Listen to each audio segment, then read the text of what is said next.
Hey guys, it's Amber. So today's video is going to be kind of an Ask a Stylist, but not necessarily like instructional, more like informational. So today I want to talk about 10 ways you might be annoying your stylist that you don't even realize. So I am saying this all in good lightheartedness. Obviously, we are people, we all make mistakes. Sometimes we have things that come up in our lives. That's totally understandable.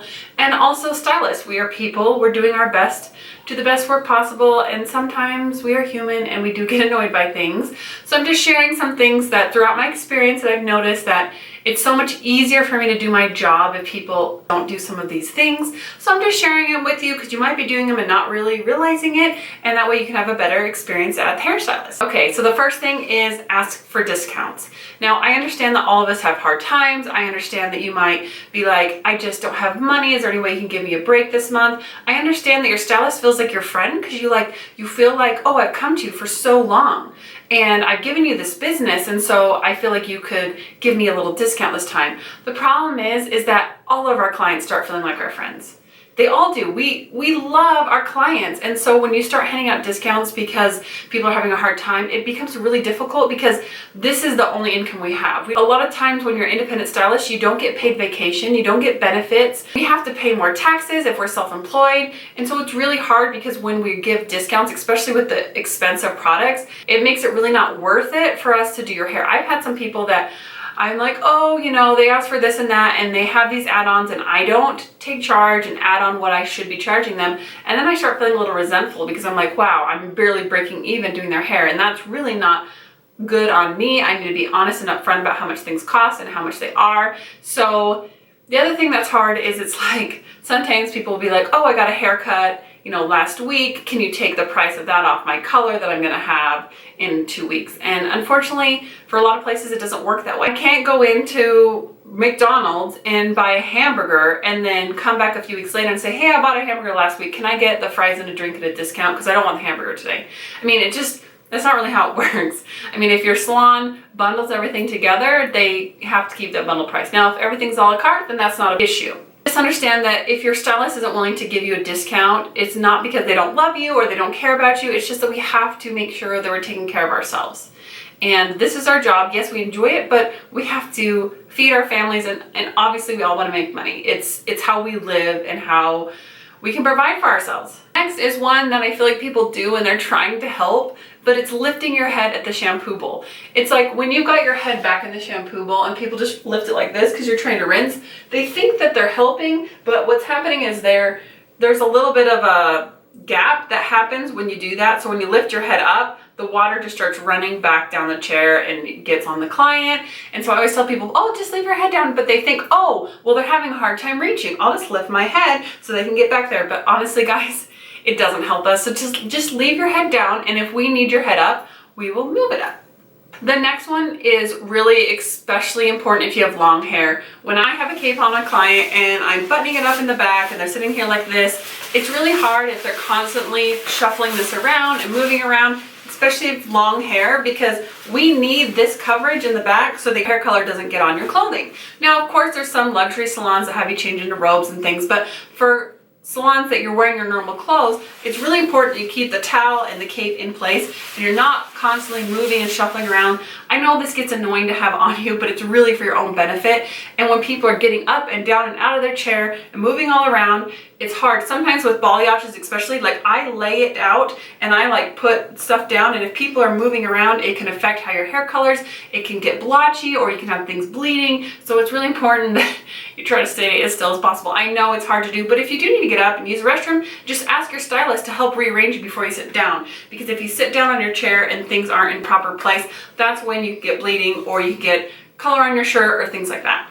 Next is hard, but I know people do without thinking, and it's moving your head when you're talking. Sometimes I'm trying to like put foils in someone's hair and they're just like this, like, oh my goodness, I can't believe, da da da. And I'm like over here going, trying to follow them around, and I'm like trying to put the foil in, and it's like, and then it's bobbing, and it's really difficult. So if you can, by all means, like if they need their head down, if they need your head to the side or up or whatever, whether it's a haircut or color, if you can just keep your head still, it makes it so much easier. Sometimes I have people that I'm like, okay, head up, head up. And some people just naturally like to go down like this. And I'm like, head up, I need to see what I'm doing. And I feel bad asking over and over, or I feel bad being like, hey, can you keep your head still? Because some people, it's like you're trying to put a foil in and they're just going like this. It's really hard. Is being on your cell phone constantly. Now, I don't mind if people want to text or play games or whatever they want to on their phone. And I understand that emergencies happen, that people need to be on their phone, but it's like so hard when someone's sitting there talking on the phone.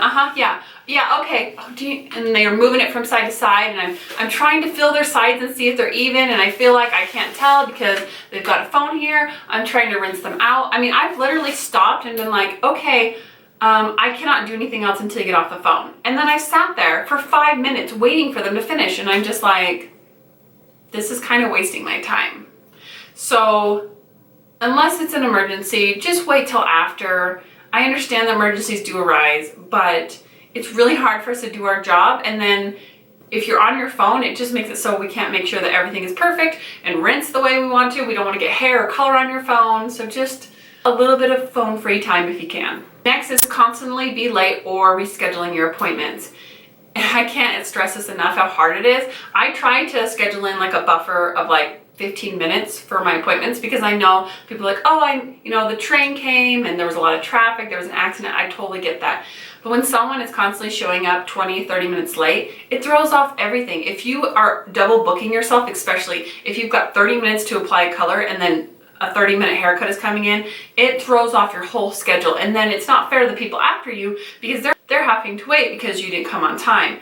And like I said, yes, situations arise, but if you know that there could be traffic, leave a little bit earlier, It's just funny how some people always seem to be late and some people always seem to be on time even if there's traffic because they try to take into consideration the time of day, what's going on, check the accident reports or whatever before you leave, and just be aware and know how much time you're going to need to get there. And I know sometimes as stylists we run late, and I try my very best to not run more than 10 minutes late. And it does happen, but it's so much easier when I am running late to know that my next person is there on time, ready to go, so we can just jump right in. The next thing that I'm kind of combining with this one is rescheduling your appointments. Again, things come up, emergencies happen. But if you're constantly canceling or barely giving any show or no showing your stylist, chances are they're going to not book you anymore because it's just, when we book out our own personal time for you, we can't do anything else during that time. We are one person. It's very hard for us to do two heads at one time. And yes, we can double book. I don't choose to double book. So if someone has a color correction for 4 hours and they no-show me, I'm literally missing out on all of the money I would have made, plus all the cost of the supplies that I purchased for that person. Yes, there's some colors that I can use on other people, of course. If I've got someone coming in and I had special products that I purchased to color correct their hair and now I don't need it, it's kind of like, okay, well now I've just paid for your appointment and you haven't come in. And now a lot more salons are having a, full cost charge. They're having credit cards before you book and 50%, cancellation fees. There's a lot of things that people are doing to help combat that. So just make it easier on your stylist. And if you can't come, just give them a couple days notice. Or if there's an emergency, let them know instead of just not coming, so then they're not just sitting around waiting for you, and that way they can call someone on their wait list or they can take a walk-in or whatever else. Okay, it's very hard to make a decision on to change your hair. Sometimes we look at a picture and we think that's what I want, but then when it comes to reality, when we start seeing it on ourselves, we're just not sure about it. And I know it's hard to make those big drastic decisions on haircuts or colors, but especially with haircuts, sometimes you can tell when you're seeing it that it's not really going the way you want it to. Like, say I wanted this to be cut to my chin and I can see her cutting and it's to here and I'm thinking it's not short enough. Don't wait until it's all done, all dried and styled to say, you know what, I think that I want a little bit shorter. It is so much easier. Your stylist gets that baseline outline cut. If you look at that and say, you know what, I think I want to go a little shorter. Sure, it's not going to take that much more time. It's already wet, they're already cutting it, have them cut a little more off. Same thing, if you see the length isn't quite right or you see that the layers aren't short enough or whatever, if you see your stylist doing something that you think you do not want to happen, it's okay to say, oh, I don't want anything off my bangs. Oh, okay, I'm gonna grow those out, don't cut those. Okay, I mean, I don't mind if my clients tell me that because I want to know what they want. So if you see something going on and you're thinking, that doesn't look quite right, just let them know. Sometimes when I get all done with someone's hair and they ask me to take it shorter, I'm just like, is this another haircut? Because I just cut your hair once and you didn't say anything. So is this additional haircut? I'm not really sure. So I know it's hard for some people to visualize things, and it's hard because as stylists, we style your hair differently than you do. And for some people, they love that. They're like, Amber, I wish you could come to my house every day and style my hair. And I'm like, okay, well, I could if you want to pay me. And there's other people that they have their own way of styling it. And as much as I style it the way they're telling me, I might never get it quite right. And sometimes I'll have people who are fussing in the chair for like 15 minutes over a style. And you got to realize that how your stylist styles your hair, whether it's curly, whether it's straight, whatever it is that they style it, if the cut and the color is right, the rest of it will all go away once it's washed. Now, of course, if you're going to the prom or it's a bridal or something, yes, you want to make sure the style is perfect if you have a special event. But most of the time, you know, I understand, you know, it's fine to tell us, oh, can you curl a little more here, do that. But I've had people like go over and over and over about, you know, this hair, I just want it to be going this way and this hair to be going this way. And it's like, guys, it's going to come out in the wash, especially if you're not going anywhere that day and you're just getting it cut and colored and they've just finished it off. Sometimes people just spend so much on the time styling that I'm just sitting there and my next client is waiting and I'm like, come on. It's a style. I'm sorry I can't get your hair exactly the way you wear it, but I promise when you wash it tomorrow, you can do that and it'll be just fine. There's also some things that with the style that people want to have a haircut and they want it to look a certain way, but they don't want to put the time into styling it. So on the other hand, if your stylist is giving you a haircut and you're like, well, it doesn't look like the picture, you have to realize that there's going to be a certain amount of effort that you have to put into styling it. There's not going to be any haircut that I can give you that's going to make your straight hair magically curl unless you have a perm. And even then, it's not going to look like curled hair. So you have to realize how much is involved in the styling either way, if you're willing to style it or not, because so many people are like, just give me the haircut that I don't have to style. And I'm like, well, when you find that, let me know because I want it too. Because it's like, you have to style your hair unless it's long and straight and you want to wear it long and straight. I can't cut your hair in a way that's going to make it fall into waves if it's not wavy. And I can't make your hair fall into a perfect bob if it's curly and you want to straighten it. Like, you're going to have to style it. So you have to realize that styling plays a part, but that's also temporary and you have to be willing to put in the effort. It's really, really hard as a stylist when someone comes in, a new client, and tells me that no one has ever done their hair right. Honestly, it just puts me up for like failure because I'm just like, well, I'm probably not gonna do anything you like either.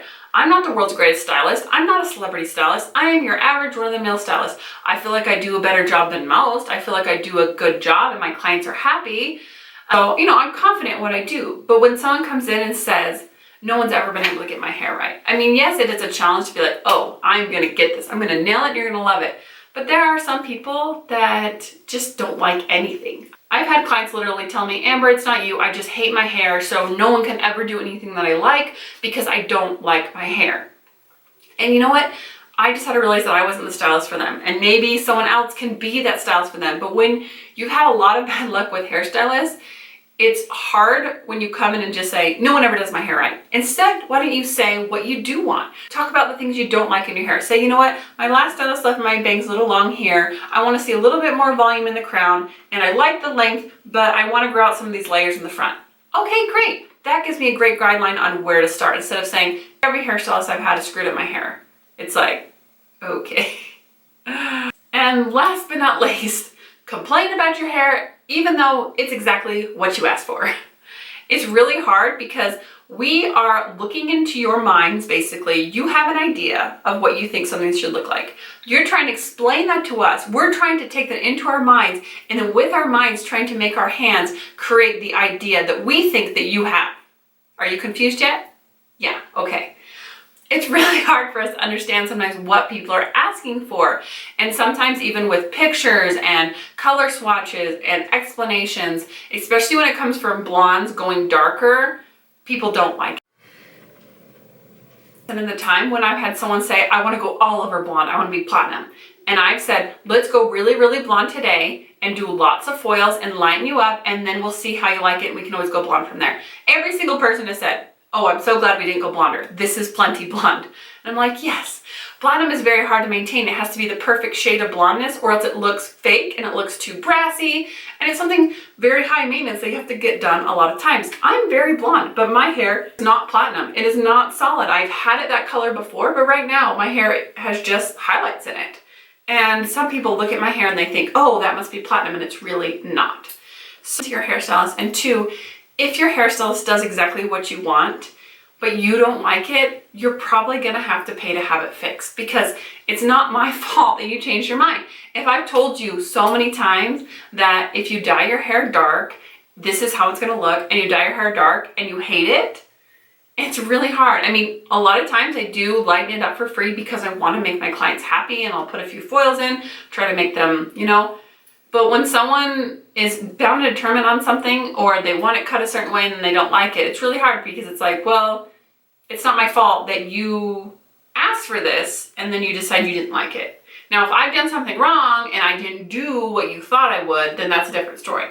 I always 100% guarantee my work if someone isn't happy. But it's like, no, you did exactly what I wanted, I just don't like it. That's a hard one. And I think every stylist deals with that a little differently, but just realize that we are people, we have feelings, and we are not machines. We can't do things perfect every time because we are human. We make mistakes. We're not gonna be able to get every single hair stroked with the balayage the exact same as the time before just because it's not an exact science. It's a creative art. And so you have to be willing to realize that and talk to your stylist, and if there's ever anything wrong, I bet that they are willing to make you happy, especially if it was a miscommunication or something like that. Anyway, those are my tips on ways that you can communicate better and ways not to annoy your hairstylist. I hope you guys learned a few things and enjoyed this video, and I'll see you guys next time. Bye!